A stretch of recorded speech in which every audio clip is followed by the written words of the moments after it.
minarkot nung nakaraan. At ilan ba yung nakuha natin? 1, 2, 3, 4, 5. Diyan ko pinuwesto yan.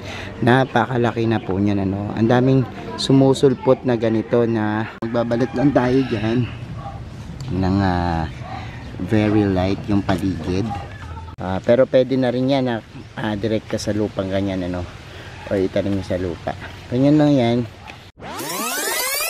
Hello everyone, this is Sir Misunaw, Pini Dino Park and Eco Garden. Welcome back sa ating YouTube channel. And for today's video, ayan, nakapag-harvest na tayo nung ating mga minarkot na rubber tree. Yan, ang dami niya, no, isang kartilya. Ayan, doon sa likuran natin, tas mga gilid ng rubber tree natin dyan na medyo legi-legi na, no. Pakita ko sa inyo ito.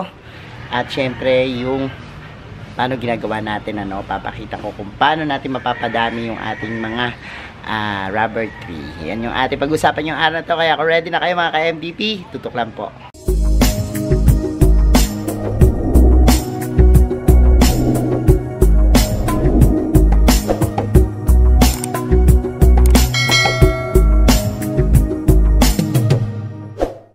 And we're back. Ito na nga po yung mga rubber tree natin, ano.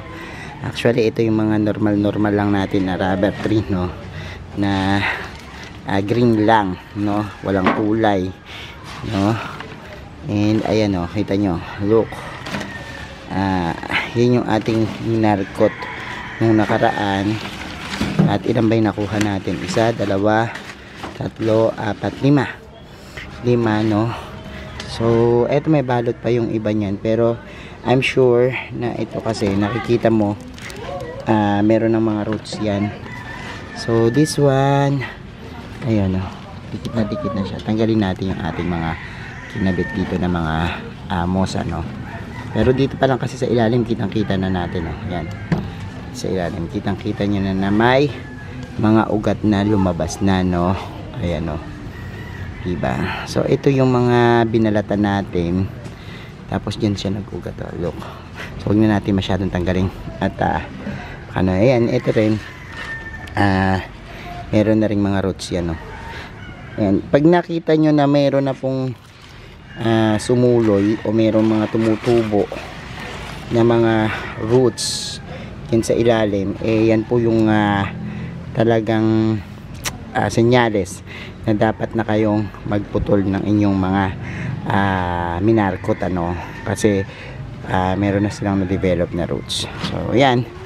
And pakita ko pa, marami kong mga ginawang ganyan, no, minarkot. Tapos magmarkot tayo kasi yung rubber tree ko dun sa harap, kasi minarkot na rin natin yun, ano. So eto, napuntahan na natin, ano. Kung lagi nyo napapansin itong rubber tree na nasa bungad ng ating tarangkahan dito sa Mini Dino Park and Eco Garden, diyan ko pinuwesto yan. Napakalaki na po niyan, ano. Ang daming sumusulpot na ganito na mga yan, paan pearl, ano. Yung mga green, ang tawag dyan burgandino. Yan, katulad ng mga pinakita ko sa inyo. Ayan, yung napakaganda nating rubber plants, ano. And yan, ang ganda nung kanya nating pag nag-unfern siya, napaka kintab, napakakintab ng ating mga rubber tree, no. Ang ganda. So balik tayo dito sa ating rubber tree. Yan, meron akong ilan dyan na minarkot. Ito, look. Yan. So meron tayo yung isa, tapos meron din dito, yan, isa, dalawa, basta yung mga nakalaylay, ano, at mahaba na. Ito, kulang pa nga na isa dito, eh.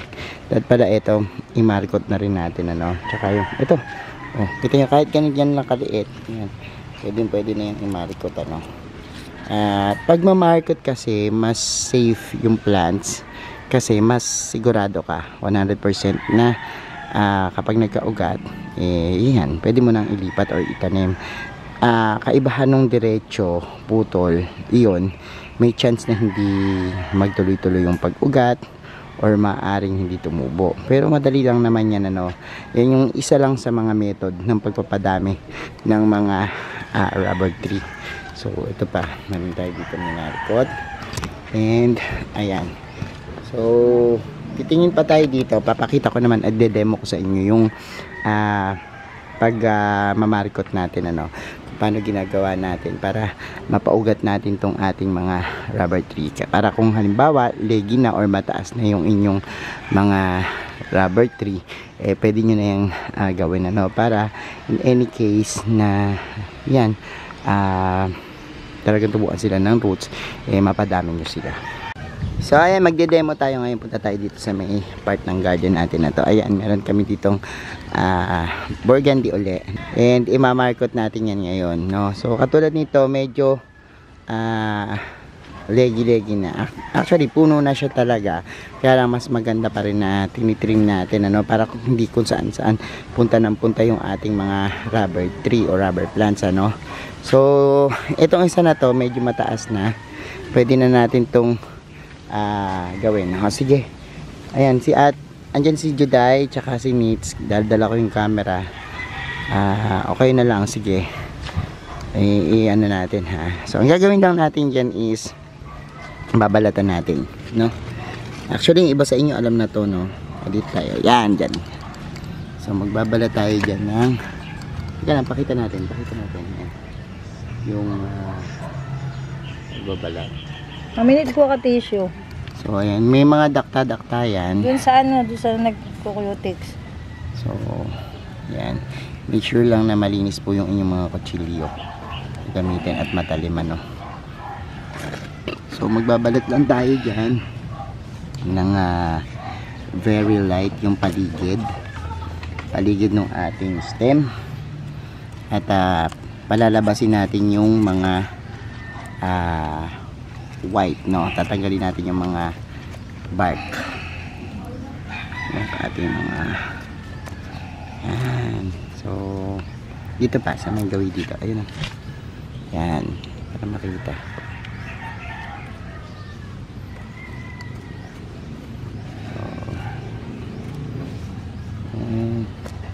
So ako na magtutuloy, and ayan, gawin natin is ayan, tanggalin lang natin yung mga yan, pinaka barks, ano, at dapat lumabas lang yung pinaka, yan, yung white, no. And yan, so, ganun lang, napakadali. Isang hiwa lang, tapos ganun lang. Yan, kapag napalabas na natin yung kulay white, no, medyo, ito kasing unang gawa ng Juday, nakita natin medyo nakalabas, pero pwede na yan, basta mapalabas lang natin, ano lang natin ng tissue yung mga dakta, tapos babalutan na natin yan ng moss. Yung moss pwedeng basain, pero ito medyo malamig naman siya kahit hindi na, no. Yan, tapos babalutin natin yan ng tape, no, para yan,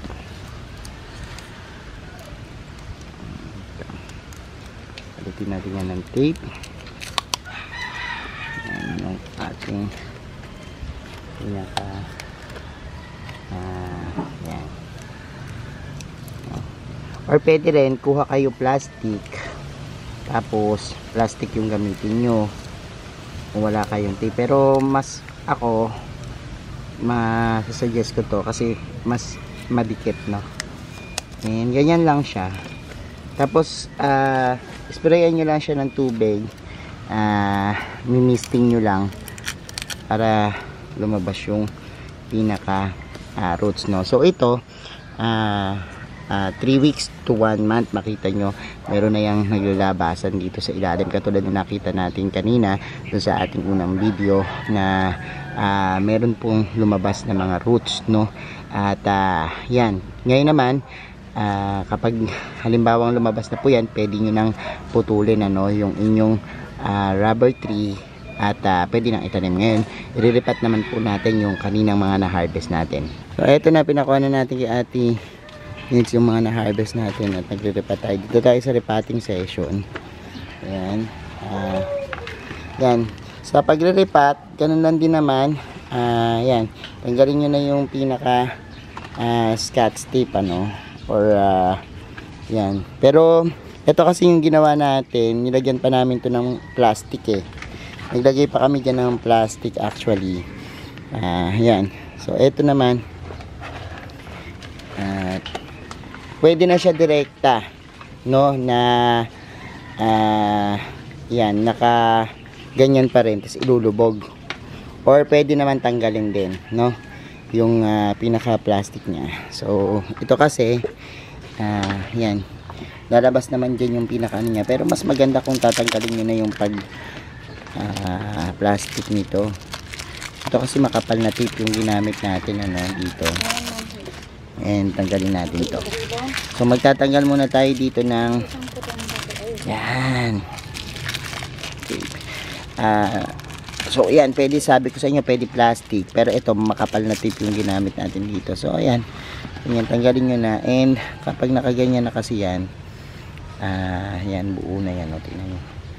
Pero meron na yung mga roots. So pwede nyo tanggalin pa yan. Kanyo idubog no, para maganda. So gamitin yung lupa, compost lang. Ito may mga bulok na ipa nakasama no. Pero kung gusto niyo na plain na ipa, pwede no, para iwas fungus. Pero pwede na rin yan na direkta sa lupang ganyan ano, o itanim sa lupa. Ganyan lang yan.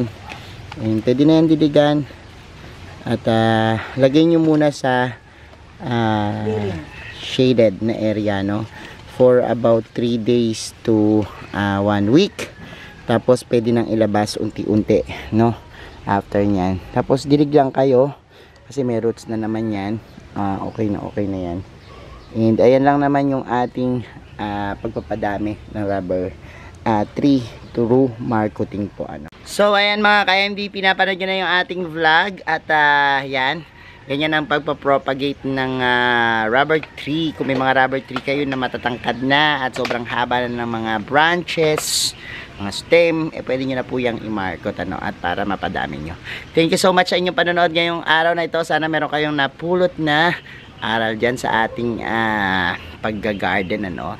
At thank you so much sa lahat na nagla-like, nag-share at nagko-comment sa ating mga video. Sa mga hindi pa po nag-subscribe sa ating YouTube channel, kung benta ba po yung ganitong usapan, plants and gardening, mag-subscribe na po kayo. Huwag niyo pong kalimutan i-hit yung notification bell para lagi updated sa ating latest uploads. Pati po sa iba't iba nating social media accounts, sa ating TikTok, Instagram, Facebook page. Search nyo lang po Hermes Unaho or Mini Dino Park and Eco Garden. Makikita nyo na yan. Salamat na maraming mga ka-MDP, and this is Hermes Unaho, nagsasabi sa inyo ng happy planting. Bye!